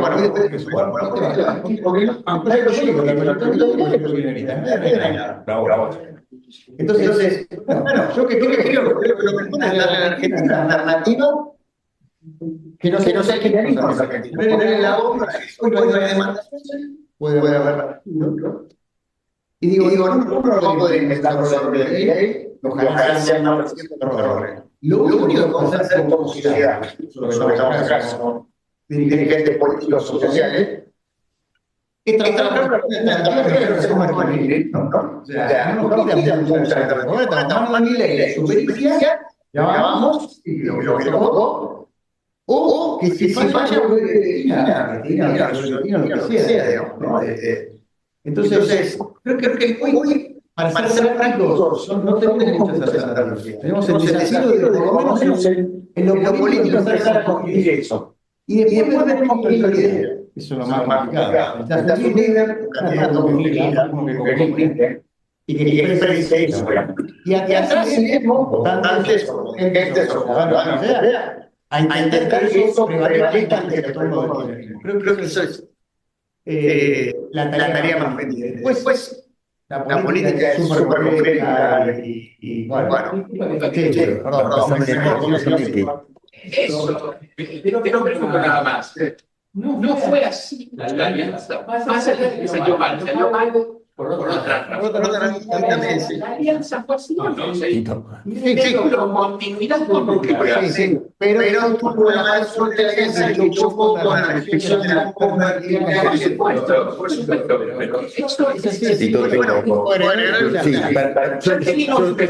Después volvés a contestar a Diego, pero tengo dos economistas que hace tiempo quieren preguntar, después tomamos lo del otro y volvemos, pero me gustaría que hable Julio de ¿estás ahí?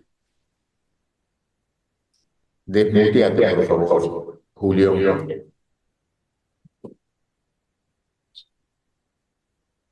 Julio. Ahora estoy. Ahí está. Hola, ¿qué tal? No, gracias a los dos, me gustan mucho las dos presentaciones de tanto de Gustavo como de Luciano. Yo escuché atentamente el tema este que me interesa mucho particularmente, porque la verdad que es un fenómeno que llama la atención, el mejor equipo económico del mundo y la mejor política económica del mundo, etcétera, etcétera, y que no remonta a la inversión, ¿no? No es un tema menor. En lo político, pero también en lo económico, ¿no? Digamos, refleja un poco cuál es la visión que hay, ¿no? Ustedes hicieron referencia a la estructura política argentina, a las fuerzas políticas. ¿Cómo son las fuerzas políticas? Si están más o menos disgregadas, más o menos representación en el Congreso, el oficialismo o la oposición, y el nivel de confrontación que es altísimo. Tal vez es uno de los más altos en toda la historia argentina. Pero a mí me parece que faltó hablar de, salvo que no haya escuchado bien por esto, pero faltó hablar de un problema que yo llamaría de cicatrización de la herida. Si uno mira los mercados financieros, los mercados de inversión y a los inversores y todo, en general, o sea, puede haber hechos gravísimos como el 2001 que tienen una incidencia relativamente baja y hechos como las PASO del 2019 que están ahí presentes al lado de cada inversor y dice yo no vuelvo. Los tipos se pegaron una piña increíble, nunca más, dicen, disculpen la expresión que voy a utilizar, no, en Argentina no invierto nunca más porque este tipo habla del mercado, del sector privado, etcétera, etcétera, pero en Argentina en 2 años la situación política se da vuelta, ya lo hemos visto tantas veces, y enfrente hay 2 problemas. Uno, hay gente impresentable, pero lo más grave es que está demonizada, o sea que los mismos que dicen que son racionales, digamos, que piensan a favor del mercado, que piensan como el inversor, etcétera, etcétera, dicen, mira, si viene aquel tipo, es un demonio, te va a matar, prepárate porque te mata, no inviertas ahora, porque en 2 años, en 3 años viene el otro tipo, 2 años y medio, viene aquel y te mata. Yo te aseguro que es lo desastre, y la campaña política es eso. Algo de eso, en menor medida, lo hizo Macri. En las PASO del 2019 se metió la pata. Y algo pasó después de las PASO, al día siguiente de las PASO, colaboró la oposición también, Alberto Fernández, etc. Pero tengo la sensación que con este discurso de demonizar al opositor para salir elegido, terminás tirándote, digamos, la basura encima de la cabeza, ¿no? En contra tuya. Es cierto que acá hay dos rationals, digamos, dos estructuras de racionalidad posible. La del gobierno es, yo creo en lo mío, como creo en lo mío, soy el mejor gobierno del mundo, etcétera, etcétera, y de Argentina por lo menos, me va a salir bien, y como me va a salir bien, todos esos que están enfrente no me importa, porque hasta lo dicen en 2 meses, y 2 meses nos va a ir mal, pero después de estos 2 meses, cuando tengamos el Congreso, ya las cosas nos van a ir bien. Yo creo que ellos lo piensan a largo plazo también para la próxima elección, para la elección digamos, de aquí a 2 años y medio. Están diciendo, no importa, ¿viste? Yo le pego, le pego, le pego, porque yo quiero tanto en lo mío que estos tipos se van a dar vueltas, como se dieron vuelta hoy, que tengo el 50%. O sea, ojo, un tipo que tenía 2 diputados y que hoy tiene el 50%, puede creer que mañana tiene el 80%. ¿Por qué no? La otra posición es no, vos estás loco, te va a pasar el fenómeno, digamos, Macri, para llamarlo de alguna manera, 2019. Vas a explotar por no acordar con la oposición y en algún momento esto no va más. Entonces me parece que están planteados los dos polos de discusión y me parece que el problema de la inversión tiene mucho que ver con lo que nos pasó hace 2 años, no lo que nos pasó hace 25 con el 2001. Gracias. Lucio. Muy breve, como pedido. Gracias, Julio. Ricardo, micrófono para Lucio Simpson.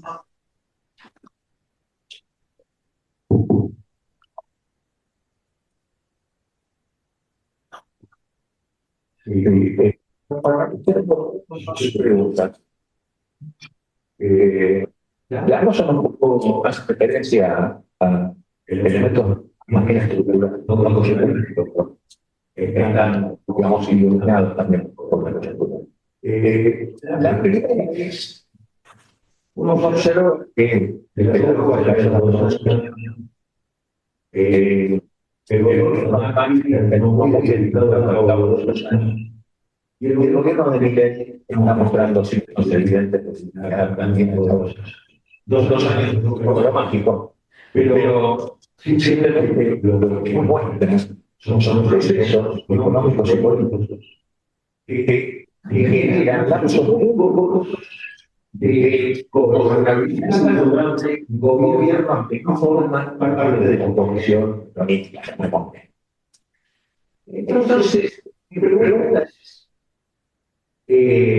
me parece para la hipótesis de que en realidad el sistema político económico, no quiero simplificar todos, el sistema político económico en verdad funciona como una coalición dominante y otra que se juega en momentos intervalos, en intervalos no cuales el populismo económico, porque yo creo que hay que diferenciar entre el populismo económico y el populismo totalitario que se tiene y otro populismo totalitario. Pero en eso son pocos que tenemos.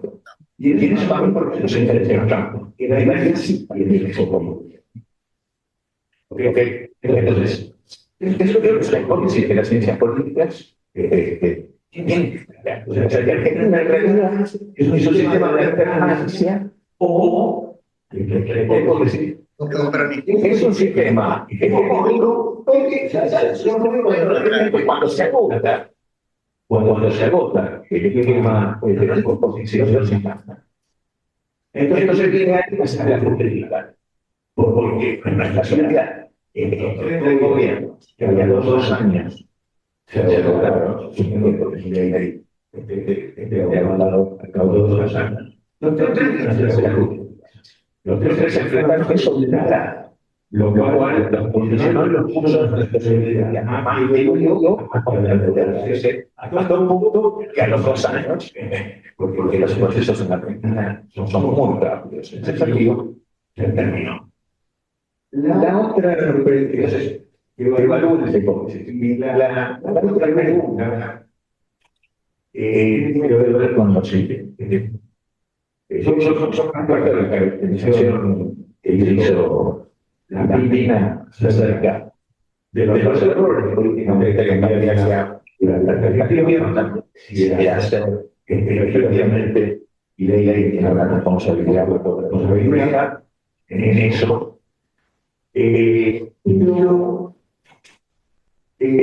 más allá de esa coyuntura, tenemos este elemento trágico, patológico de la política en Argentina, y es que todos los años principales y todos los rifadores, todos los años principales, gran rifador es el rifador de profesionalizar con todo lo que y hasta el lado del ciclo electoral. Entonces, una pregunta obvia. ¿Quién dijo el ciclo electoral por 2 años ese nombre? ¿Qué se dice? ¿Lo hizo todo? ¿Quién lo hizo ese diseño?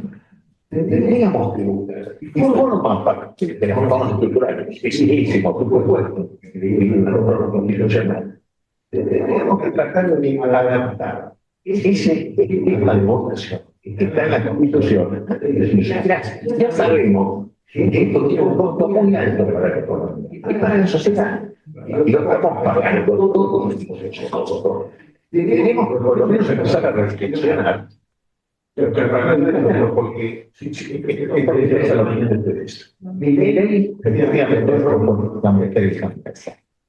Pero es indudable que existe un argumento todo la situación. El sentido político, ya sabemos cuál es. Entonces, la pregunta es, para mí, la economía puede cambiar, aún con sus errores, ha sido más gestionada, pero desde su orden de relación a la magnitud de las expectativas que se tenían por la elección. Y en cuanto al riesgo, un problema importante, el riesgo de un actual gobierno, que tenga un peso del 50 de los otros, está magnificado, eso creo que lo dijo Julio también, ¿no? Es muy magnificado, ustedes son parte de medidas así. Por la decisión de la organización de esa acumuladora. Más allá que pueda ser o no lo veremos en un futuro. Pero tenemos para ustedes como máximo 10 minutos para contestar esto y tenemos 2 preguntas más de Tesi y Lidia y cerramos. Una amable diferencia. Yo creo que el gobierno que escuchamos la mitad del económico. Si uno tomara solamente para definir el concepto de populismo fiscal, diría no, fiscalmente es más prudente, más responsable, pero no hay nada más populista en la Argentina que el dólar barato, ya sea por cepo o ya sea por deuda. El hecho de poner como único mástil al cual atar a Ulises y obtener el resultado electoral, que es bajar la inflación a expensas de sostener a como lugar el dólar barato. Me viene bien la intervención porque parece haber abordado el concepto de primera parte de la exposición. En la Argentina primero me dijo que el trade off tasa por dólar. No es nuevo. Pero digo, el fenómeno libertario es novedoso en indumentaria, en la intolerancia planteada como virtud, en la misura de religión y política, ¿no? No razonar en religión es una condición fundamental. En política es un problema económico, digamos, ¿no? Y no lo digo específicamente respecto a las personas que creen. Uno cree que da un salto de fe y probar que cree que es un trino. Es así, sí. Listo. Ahora, políticamente eso, hacerlo. Hay una sola forma de pensar el libertario. Hay una sola forma de existir. Entonces, en ese aspecto me parece que no hay un cambio de patrón en el esquema del punto de vista económico. Tan popular el mapa político económico, sino como indesarmable. Porque está poniendo todas las fichas. Todas las fichas. A ver, dólar futuro. Tasa de interés por aire. Esto se enjuague de la plata del tesoro central.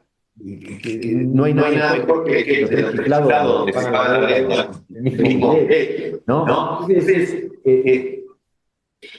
me parece que ahí tenemos una parte de explicación. Lo otro que no quería dejar pasar, ¿no? Cuando uno estudiaba en la facultad, la crisis de la democracia, siempre estaban los todos estaban un concepto que me pareció expresado poéticamente, la abdicación de la verdad. Es indispensable que no apliquemos, me pongo en el libro moderado, que no apliquemos moderados, que no caigamos en la tentación de responder con el mismo estilo, con el mismo esquema, con la mamá, etcétera, digamos, para supuestamente empezar. Si hay algunos preguntan, ¿no? Yo vengo de la cultura peronista y digo, bueno, ¿no habrá que hacer una coalición con el colectivo para no, justamente lo que no hay que hacer. Porque eso es compartir con el esquema. Entonces, la norma de moderados en Argentina en el siglo XXI es insistir, perseverar, justamente para evitar esta hoguera de maldades que hace que todos quieran ser el libro de una lista que no va a entrar, no importa, porque hay que ser primero.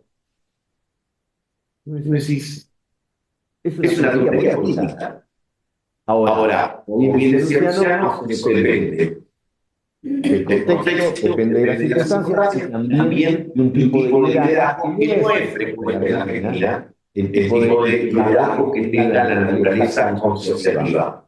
Y como lo que dice Vicente, lo quiero dejar pasar, me parece supremo, es muy recordar a la anécdota cuando la imagen que se llama Armada y los salmones de la iglesia con quién. Entonces, en algún punto me parece que acá venimos de distintas tradiciones, la verdad, me parece que todo fenómeno se organiza siempre a partir de cada uno, digo renuncia, pero podemos saltar esa clasificación. La verdad, que puedo decir que puedo provenir de la primera película, quiere decir tampoco. Yo diría que no reconocimiento. Luciano, es que tengo dos preguntas más. No, puedo elaborar un poco sobre lo que me planteaba Lucio y un poco vuelvo a la cuestión. Yo lo digo también en la introducción del libro de la desarrollar en Argentina, hablo de la partición del populismo, porque no es que el populismo con su crisis, su crítica, es muy complicado y se sepa la semilla de todo el populismo cuando un gobierno hace obligadas a las producciones económicas, etc. Por lo cual es muy complicado. Y bueno, yo no tengo una crítica sobre el rumbo. Por supuesto, hay diferencias entre Milonga, Milei, en algún sentido, obviamente, ¿no? Porque tienen nociones muy rupturistas, temas. Pero, digamos, los grandes dirigentes que yo tengo llamado que la economía hospital, sí, por ejemplo, también. Un banco central independiente, la política no sabe nada, yo no la quiero porque empezamos a tener diferencias. Mi punto, mi crítica, en todo caso, con el gobierno respecto a la estrategia de implementación de estas reformas, que no pueden funcionar otra vez, como la estrategia fallida del futuro del cambio, cuando depositó otra vez el mismo, entonces la estrategia fallida siempre puede pensar que es una alternativa. La verdad que le va a llamar a Milei, no solo por el mismo, sino por las cosas que le va a llamar para los sacrificios. Entonces, ¿qué digo yo? Creo que Milei comete algunos errores y funciona en todos los errores.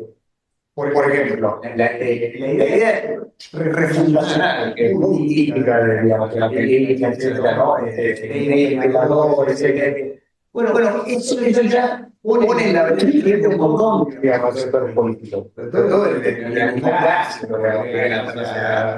de los partidos, de la pública, o sea, gobernarse de las empresas, son cantes del pueblo. Bueno, desde el punto de vista de la inflación política, desde el punto de vista de la inflación económica, yo creo que comete un error de exceso, muchas cosas, se enamoran muy rápido del éxito internacional, un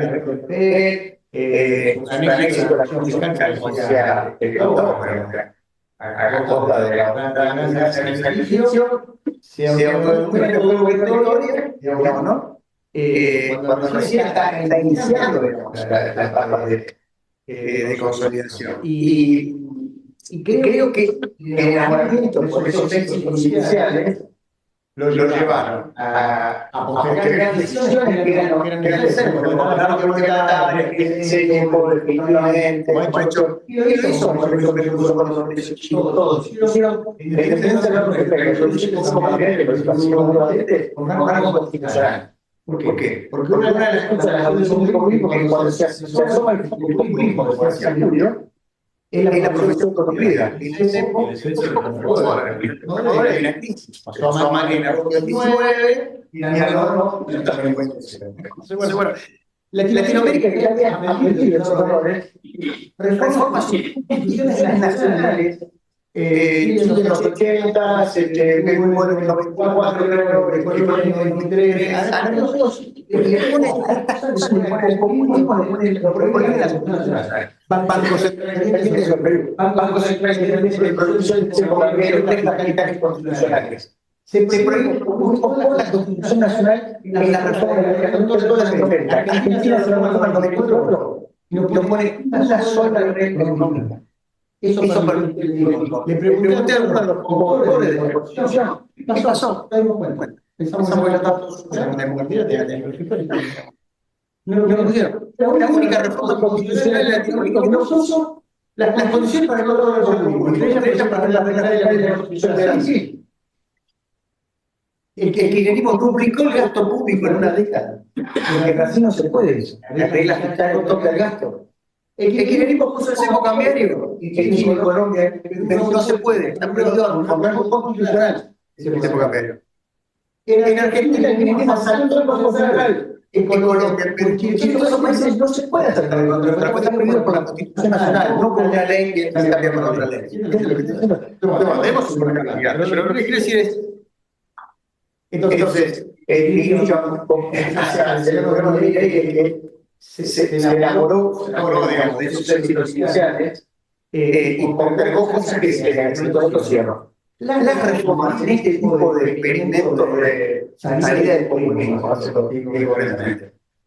y lo que vos decías, Lucio, de un sistema constitucional que a 2 años de la representar es un requisito contra el gobierno, es que vos tenés una buena plata que se le que hacer todo.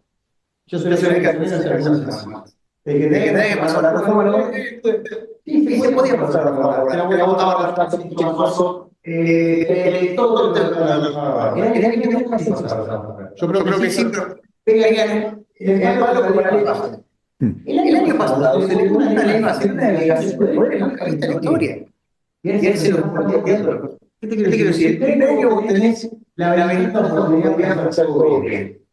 Y ahí pagar tu control y incluso puedes poner cosas que te pueden dejar de dinero en el futuro. Por ejemplo, quizás en esa época que hacer una reforma del Banco Central, y a lo mejor te comienzas una desarrollo electoral. Pero ¿qué es? El banco de la cartita, no tengo entonces, ¿qué quiero decir? Creo que crítica de lo que es eso.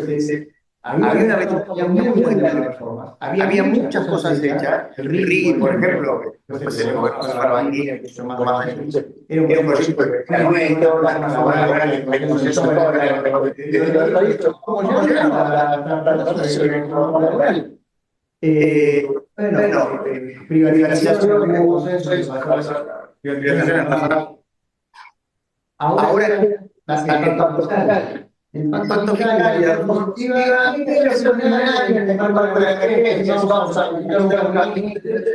y después tenés la legislación. Y si funciona, tenés que hacer cosas más heroicas. Termino porque el nivel de muy grande, perdón. Es trabajar para construir una posición nacional entre los dos. Yo lo dije así, me invitó, fue de presidente de marzo y febrero. Yo que veía cada varios días, marzo 19. Me voy a ir, me voy a dar la charla a Kennedy y digo, el último de la presentación es lo más difícil, era una ciudad que sea alternativa a vos. Es difícil porque generas la afición, lo que tuvieron los líderes que sacaron a los países grandes, los Churchill de la vida, digamos, los tipos que perdieron esa afición, estamos hablando de que han leído mucho, sí, mucho. Tengo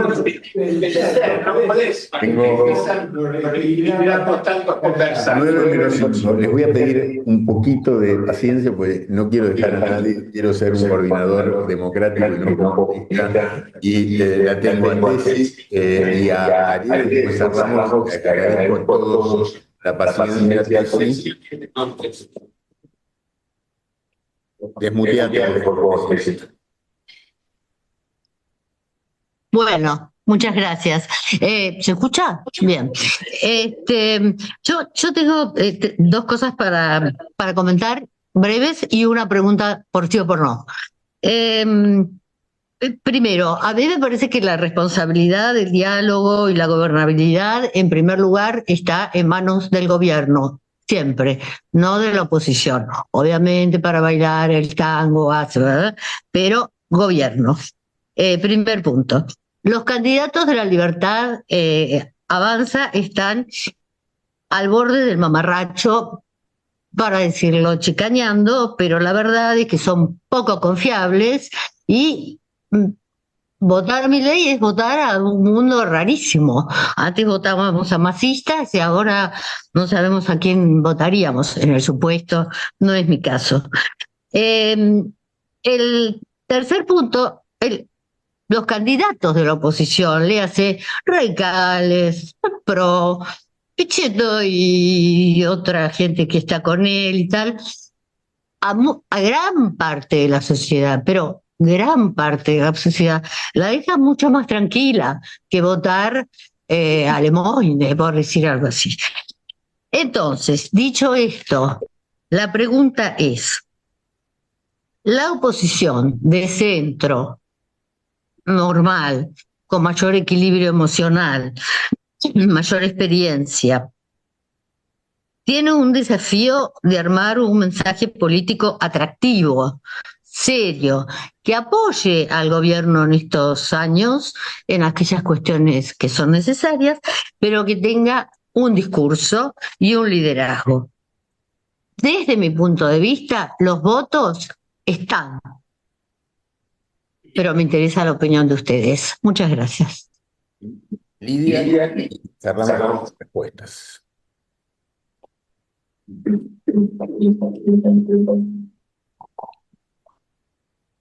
Bueno, buenas noches. Yo quiero hacer un comentario de algo que creo que es fundamental en la actividad, que es el tema corrupción. Nadie habla de la corrupción. Y aparte creo que una de las principales de nuestra familia y de los valores es la corrupción. Y a través de esta y desde los árboles a la tráfico. Y eso es una de las cosas que el relato social. Como una que se habla de política, de economía, de finanzas, de todo, pero el mundo por la cual la Argentina puede ser un país accesible para hacer industria, para la tierra, la Argentina, es el corrupción. Y creo que puede ser como por lo que en Argentina la constitución le pone artículos para poder penal. Pero es una cosa que hay que enfrentarse porque por ejemplo, todo lo que está pasando ahora, ya el primer país por otros puntos.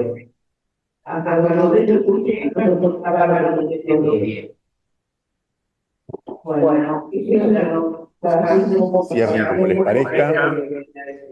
Cortito, por lo menos para responderle a Tessin algo. Quizás las elecciones próximas de octubre nos confirmen algo. Un bajo nivel de participación, dos polos que probablemente estén sumados en no más del 65%-70% y el 30% disperso. Yo no creo que esto tenga grandes limitaciones de aquí a octubre. Ahora, ese paradójicamente puede ser el comienzo para la construcción de una propuesta centrada, nominada, para el 2027 a partir de la unión y fragmentación y de la posibilidad de que las cuestiones que hoy están en crisis se aceleren. Hay una pregunta que no hay para responder, pero que dice, ¿qué seguridad tengo en noviembre el dólar vaya devaluado? Ninguna seguridad. Ninguna.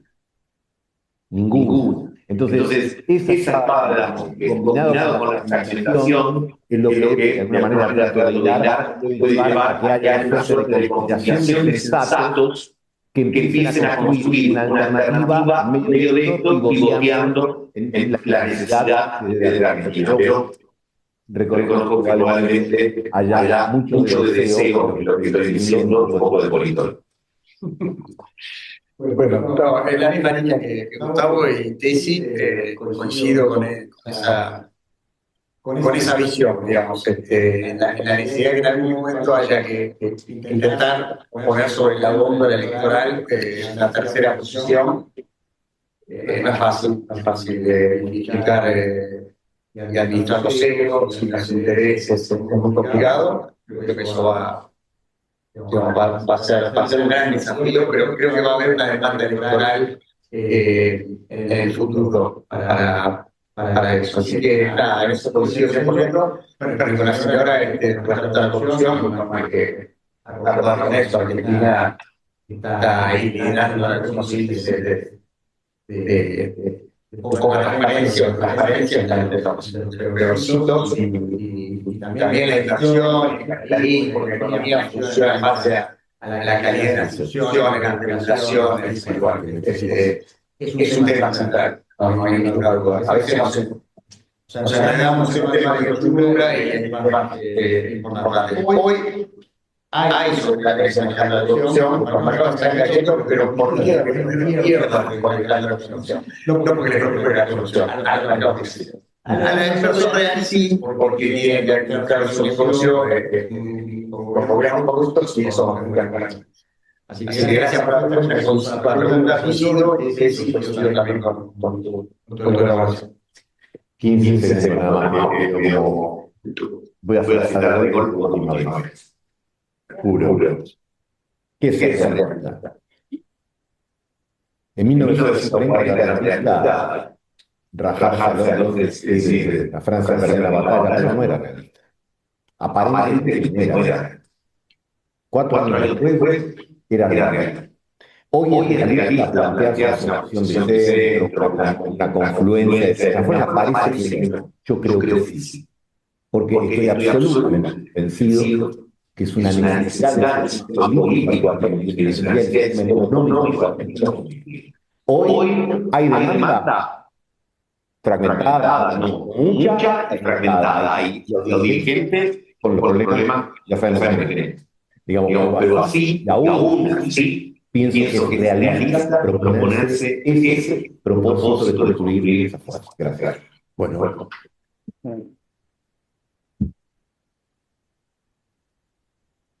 Enorme agradecimiento, Luciano, Gustavo, riquísima exposición. Gracias a los socios del club. Gracias nuevamente al Círculo Italiano y damos por cerrada esta etapa. Nos volveremos a juntar en otro momento. Muchas gracias a todos.